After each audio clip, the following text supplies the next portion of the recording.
టీమిండియాలో అలాంటి ప్లేయర్ ఉంటే టీమిండియాను ఓడించడం చాలా కష్టమని ఆస్ట్రేలియా మాజీ కెప్టెన్ రికీ పాంటింగ్ ఓ సోషల్ మీడియా ద్వారా తెలిపాడు. అతను ఎవరో కాదు, టీమిండియా స్టార్ బౌలర్ అయిన జస్ప్రీత్ బుమ్రా. ఇలాంటి ప్లేయర్ జట్టులో ఒకరుంటే మాత్రం ఆ జట్టుకు తిరుగుండదని రికీ పాంటింగ్ చెప్పుకొచ్చాడు.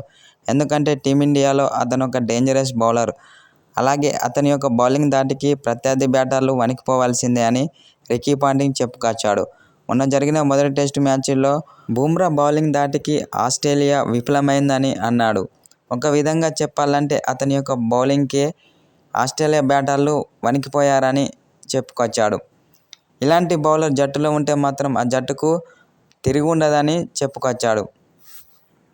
అనంతరం ఇలాంటి బౌలర్ను నా క్రికెట్ చరిత్రలోనే చూడలేదని రికీ పాంటింగ్ తెలిపాడు. అనంతరం అతని యొక్క బౌలింగ్పై ప్రశంసల వర్షం కురిపించాడు.